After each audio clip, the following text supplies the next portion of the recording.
नमस्कार, मैं हूँ कल्पना योगाचार्य। स्टैंडिंग कपालभाति कैसे करें एवं क्यों करें, पहले जानकारी देते क्यों करना है। ठंडा के मौसम में अक्सर देखा जाता है नहाने के बाद नासिका पैसेज बलगम से भर जाता है, सिर में बलगम भर जाता है, जिसके कारण सिर दर्द और आंखों से पानी आते हैं। बलगम भर जाने के कारण श्वास प्रश्वास लेने में दिक्कत होती है। ऐसा स्थिति में स्टैंडिंग कपालभाति अति उत्तम माना जाता है, अर्थात खड़े होकर ही कपालभाति करना है एक विशेष विधि के अनुसार। तो कैसे करें? सबसे पहले अगर आपने मेरे चैनल को सब्सक्राइब नहीं किया है, सब्सक्राइब करें, बगल के बेल आइकन को दबाएं, ऑल को सिलेक्ट करें, लाइक करें, लाभ उठाएं एवं लाभ पहुंचाने के लिए औरों को शेयर करें।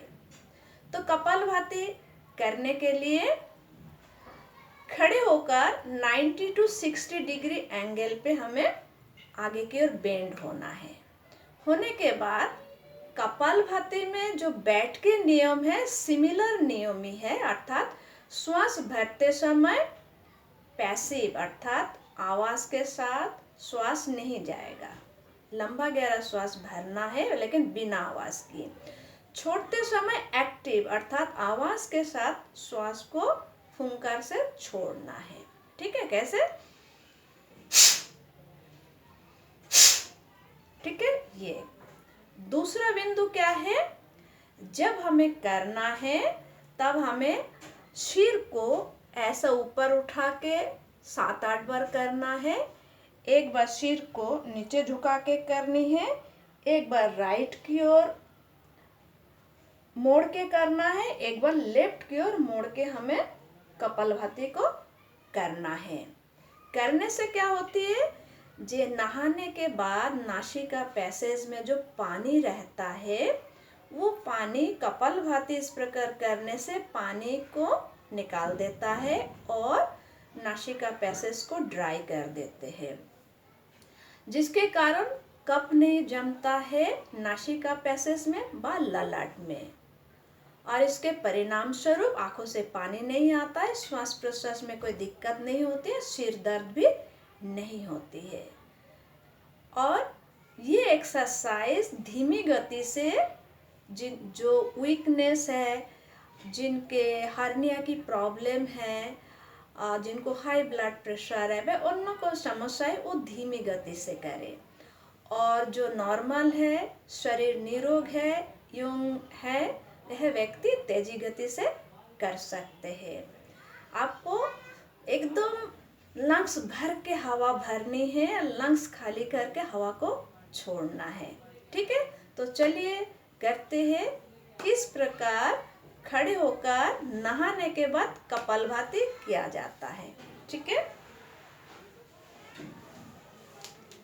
इस प्रकार हमें जब हम खड़े होते हैं तो दोनों पैर को कंधे के लेवल पे खोलना है, आगे की ओर इस प्रकार झुकना है। ठीक है, तो कैसे होगी, इस प्रकार आगे की ओर झुकना है। तो 90 हम इस प्रकार आएंगे तो ये 90 डिग्री एंगल है, थोड़ा ऊपर होएंगे तो 60 to 90 डिग्री के बीच में करनी है। ठीक है, तो ये हमारा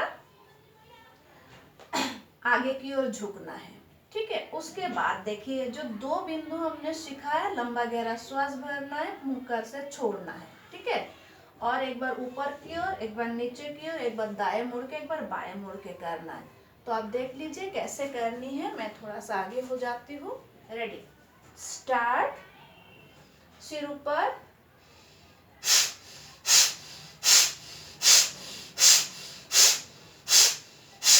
ठीक है, अब गर्दन नीचे झुकाया, सिमिलरली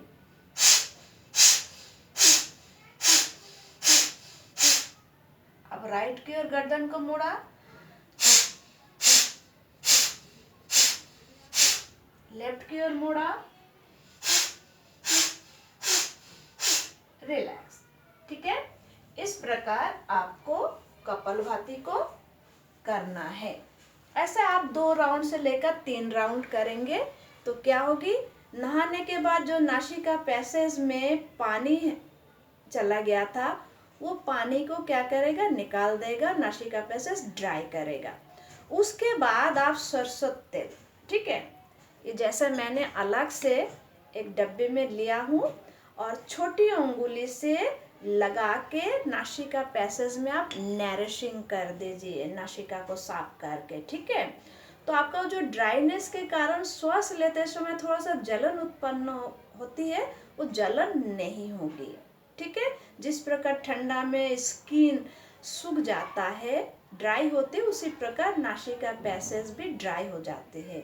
तो तेल अगर आपने दिया, अथवा गाय के घी, दूसरा घी नहीं है, सबसे अच्छा है घर में सरसों तेल अवेलेबल है, सरसों तेल में छोटी उंगली को डिप कीजिए और दोनों नासिका में नरिशिंग कीजिए, ठीक है, आपको आराम मिलेगा। इस प्रकार नहाने के बाद आप स्टैंडिंग कपालभाति करेंगे, आपको सर्दी जुकाम से आराम मिलेगी, नासिका पैसेज खुल जाएगी और श्वास प्रश्वास लेने में आपको कोई तकलीफ नहीं होगी, सिर भारी नहीं होगी, आंखों से पानी नहीं आएगा। नमस्कार।